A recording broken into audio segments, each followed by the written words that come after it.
সামনের গাছগুলো খুব ভয় করছে দেখে। so many places they come.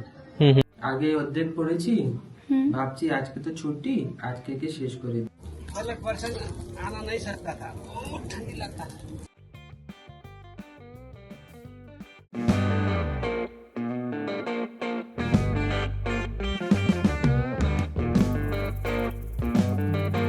নমস্কার, আশা করছি সবাই খুব খুব ভালো আছেন। আমি মেঘপিয়ন হয়ে আবারও হাজির হয়েছি নতুন একটি ব্লগ নিয়ে। আজ 25শে ডিসেম্বর দুপুর 1টা মতো বাজে। বাড়ির বাগানে এত বেশি শুকনো পাতা জমে গিয়েছিল যে লোক দিয়ে সেগুলো পরিষ্কার করে আগুন জ্বালানো হচ্ছে। নিচে আমাদের বাড়ির কেয়ারটেকার শিলা দিদি পূজার জন্য ফুল তুলছে। একটু ভালো করে লক্ষ্য করুন, শুধু ফুল কিন্তু তুলছে না, ডাল সমেত ফুল তুলছে। নেপালি মানুষরা কাঁসা এবং পিতলের বড় বড় ঘটের মধ্যে ডাল সমেত ফুল রেখে পুজো করে। এই দিকের আকাশটা দেখুন, একেবারে গাঢ় নীল রঙের আকাশ, কোথাও এক টুকরো মেঘও নেই। যিনি বাগান পরিষ্কার করছেন উনি থাকেন পাহাড়ের নিচের দিকে। মকাইবাড়ি নামে একটি চা বাগান আছে ওখানে। ওনার সঙ্গে খানিকক্ষণ কথা বলে জানলাম দার্জিলিং এর ঠান্ডাটা আগের থেকে নাকি অনেক কমে গেছে। दिन में कम है। ये हर साल ऐसे ही रहता है कि इस साल थोड़ा कम है? 2-3 साल से ऐसे हो रहा है।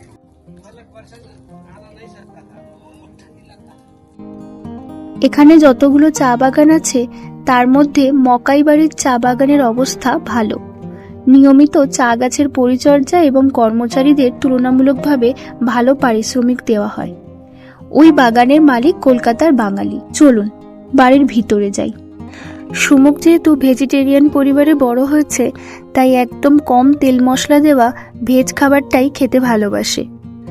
আজকে নিতা দিদি আসেনি, তাই সুমুকের পছন্দের 2-3টে পদ বানিয়েছি। গিয়ে দেখি বাবা মেয়ে কি করছে। এই ইকিগাই বই পড়ছি, আগে অর্ধেক পড়েছি, ভাবছি আজকে তো ছুটি, আজকে কে শেষ করে দিই। ও হ্যাঁ, খাবার খাবে না? খাবার আচ্ছা, আজকে না এখানেই খাবো। দেখো কি সুন্দর রোদুর উঠেছে। তুমি খেয়েছো? না, আমি তো এখনো খাইনি। আমি স্নান করব তারপর আচ্ছা। খাবো। ধরো তাহলে আমি।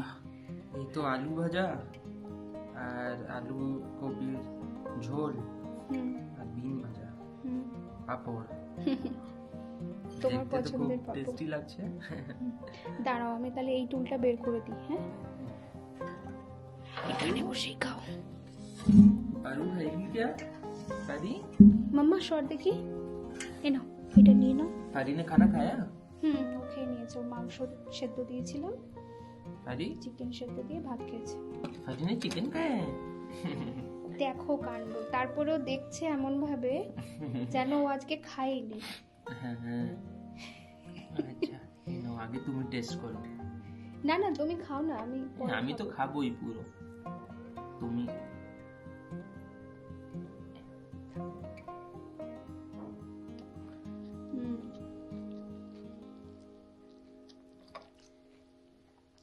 খাও, তুমি খাও।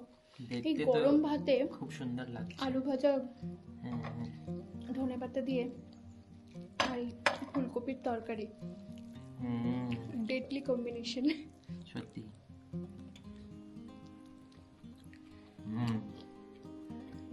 ভালো লাগছে? টেস্টি।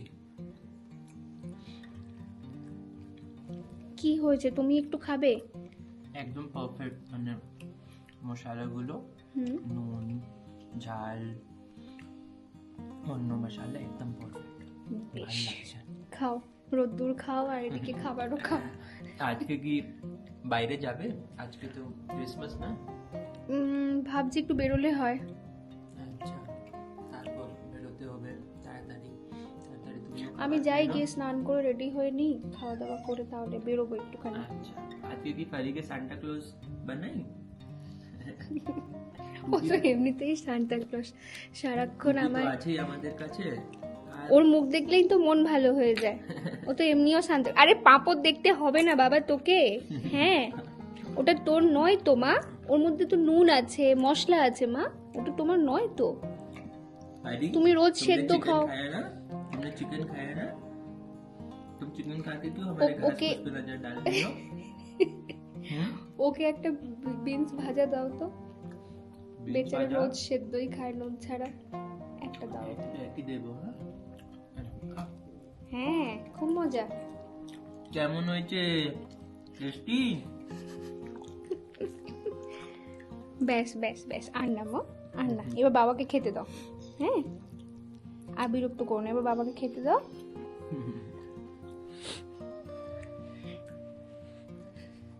এবার মন দিয়ে খাবারটা দেখছে। ওরে ওভাবে দেখিস না রে, বাবার তো কষ্ট লাগবে, তোকে না দিয়ে খাচ্ছে, বাবারই তো খারাপ লাগবে, ওভাবে দেখিস না মা। চলে আয় আমার কাছে, আয় যাও মা কাছে যাও, আয়, চলে যাও মা দেবে, যাও মা ট্রিট দেবে, যাও এসো ট্রিট দেবো, গাজর দেবো, এসো যাও কাছে। এসো গাজর দেবো। এখন প্রায় 4টে মতো বাজে। আমরা রেডি হয়ে বেরোচ্ছি। আমাদের বাড়ির রাস্তাতেই একটা চার্চ আছে, সেখানে একবার যাব। তার আগে এখানে গ্রোটো বলে একটি জায়গা আছে, ওখানেও যাব। বেরোতে একটু দেরি হয়ে গেল, আর প্রায় 1-1.5 ঘন্টা পর অন্ধকার হয়ে যাবে। জায়গাটা যেহেতু জঙ্গলের মধ্যে, তাই ভাবছি অন্ধকার হবার আগেই ওখান থেকে ঘুরে চলে আসব, তারপর বাড়ির কাছে চার্চটায় যাব।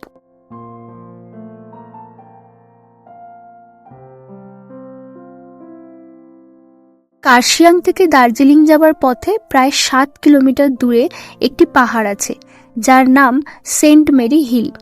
ওই সেন্ট মেরি হিলের উপরে অবস্থিত গ্রোটো। সেন্ট মেরির দিকটায় প্রচুর ক্যাথলিক খ্রিস্টান মানুষদের বসবাস। এখন এই গ্রোটোর বিষয়টা একটু বলি। গ্রোটো হলো একটি গুহা, যেটা প্রাকৃতিক কিংবা কৃত্রিমভাবে তৈরি, যা বাইরের খারাপ দুনিয়া থেকে সুরক্ষিত। গ্রিক এবং রোমান সংস্কৃতিতে গ্রোটো খুবই জনপ্রিয়। তারা মনে করেন যে কোনো সমস্যা নিয়ে এখানে এলে মাদার মেরি তাদের রক্ষা করবেন। 1858 খ্রিস্টাব্দে ফ্রান্সের লুর্দ নামক জায়গায় সেন্ট বার্নাডেট নামের একজন সাধক ঘোষণা করেন যে একটি গুহায় মাদার মেরি তাকে দর্শন দিয়েছেন এবং ওখানে একটি জলের ধারা নির্মাণ করার নির্দেশ দিয়েছেন তাকে, যে জল খুব পবিত্র হবে এবং রোগ মুক্তির উপায় হবে। মাদার মেরির নির্দেশ অনুসারে সেন্ট বার্নার্ড ওখানে জলের ধারা নির্মাণ করেন। এরপর সারা পৃথিবী জুড়ে একাধিক গুহা তৈরি করা হয়, যার পাশে পবিত্র জলের ধারা নির্মাণ করা হয়। আপনারা যারা দার্জিলিং ঘুরতে আসবেন, এই জায়গাটায় আসতে পারেন। খানিকটা হিডেন প্লেস বলা যায়, তবে পাহাড় আর জঙ্গলের মাঝখানে বেশ সুন্দর একটা জায়গা। দেখুন, এই পাহাড় থেকে সূর্যাস্তটা কি সুন্দর লাগছে। এখানেও একটি চার্চ আছে, তবে এর মধ্যে আর যাব না, সোজা গ্রোটোতে যাব, না হলে অনেকটা দেরি হয়ে যাবে।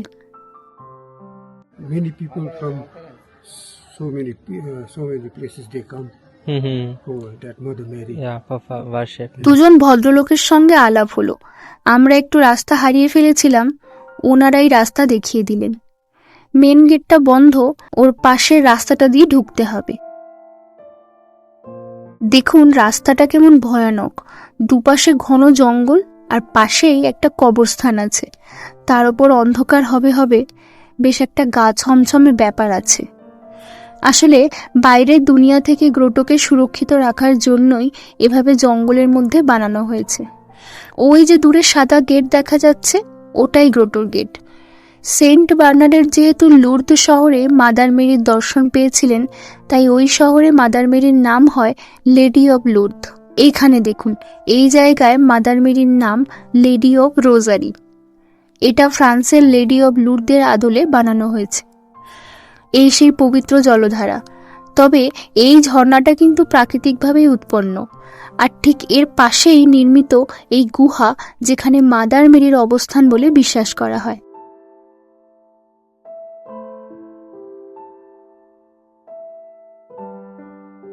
এইখানে ক্যান্ডেল জ্বালিয়ে ক্যাথলিকরা উপাসনা করেন, আর এই দিকে বড় বড় করে লেখা আই লাভ মাদার মেরি। চারিদিকে ফুল দিয়ে সাজানো পাহাড়ের মাঝখানে এই জায়গাটা। এখানে রোগ মুক্তি হয় কিনা আমার জানা নেই, তবে আমি নিশ্চিত এখানে এলে মন ভালো হবেই হবে। বেশ খানিকটা সময় প্রকৃতির সঙ্গে কাটিয়ে এখন আমরা ফিরব। যারা এসেছিল সবাই চলে গেছে। আমরাই কিন্তু সব থেকে শেষে যাচ্ছি, সবাই বেরিয়ে গেছে, ভয়ও লাগছে। ওই যে কেউ একজন আসছে, পুরো অন্ধকার রাস্তাটা, পাইনের গাছগুলো, খুব ভয় করছে দেখে। দূর থেকে একটা টর্চ লাইটের আলো দেখে মনে খানিক সাহস পেলাম, না হলে এই অন্ধকারে অচেনা জায়গায়, তার উপরে পাশে ঘন জঙ্গল আর কবরস্থান, হাত পা ঠান্ডা হওয়ার জোগাড় আর কি।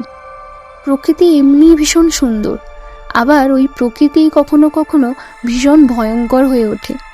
নিয়ন আলোর নিচ দিয়ে হাঁটতে হাঁটতে সে কথাই আলোচনা করছিলাম দুজনে। ওখান থেকে ফিরে আমরা এলাম বাড়ির কাছে চার্চটাতে। এখানেও দেখুন প্রচুর মানুষের ভিড়, চারিদিকটা রঙিন আলোয় সেজে উঠেছে। 1905 সালে যখন বঙ্গভঙ্গ হচ্ছিল, ঠিক সেই বছরই এখানে চার্চ তৈরি হচ্ছিল। যে কোনো ধর্মস্থানের মধ্যে আমার চার্চকেই বেশি ভালো লাগে। কোনো চিৎকার চেঁচামেচি নেই, কিছুক্ষণ বসলেই মনের আরাম হয়।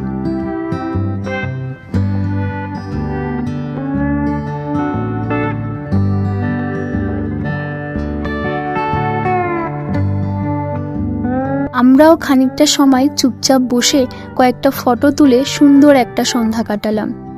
ফেরার পথে মনে পড়ল আজ তো কেক খাবার দিন।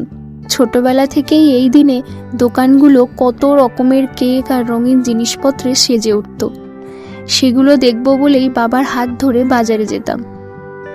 বাড়িতে ফারিটা একা আছে, সবসময় ওকে নিয়ে ঘুরতে যেতে পারি না ঠিকই, কিন্তু আজকের দিনে ওকে একটু কেক না খাওয়ালে নিজেরও ভালো লাগবে না।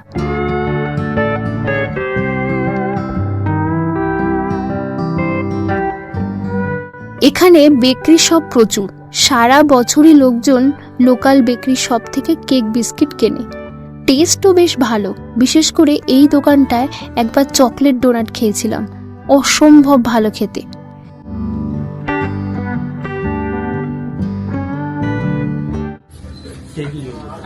अच्छा, हाँ आप लोग का बेकरी का शॉप तो अच्छा, बहुत वैरायटी है। आपको उसमें भी मिलेगा, हाँ क्या बोलता है जो इसमें भी होता है मैक में, हाँ हाँ हाँ फेसबुक करके हम लोग। हाँ हाँ अच्छा ओके। এই দেখুন প্রজাপতি বিস্কিট, আমার তো খুব পছন্দের। বহুদিন পশ্চিমবঙ্গের বাইরে থাকায় এই বিস্কিটের স্বাদ প্রায় ভুলতেই বসেছিলাম। আপনারা কে কে আমার মতো প্রজাপতি বিস্কিট পছন্দ করেন কমেন্ট করে জানাবেন।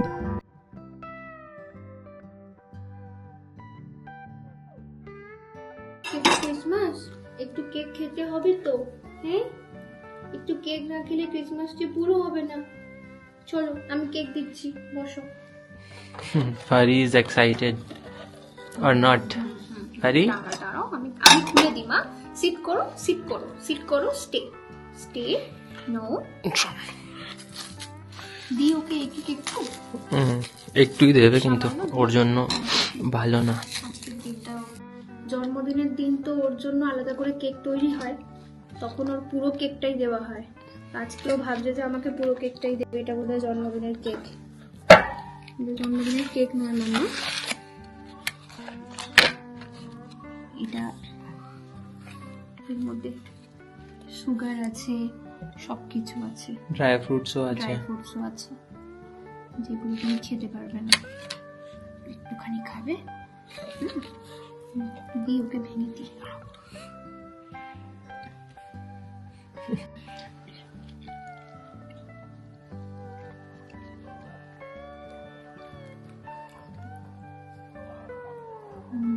Fari? Merry Christmas. হয়েছে হয়েছে,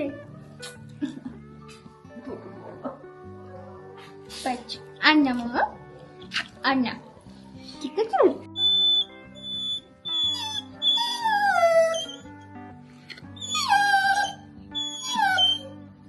কি আর একটু কেক খাবে তুমি? খুব ভালো লেগেছে, হ্যাঁ? এটা তো তোমার খেতে নেই মা বেশি।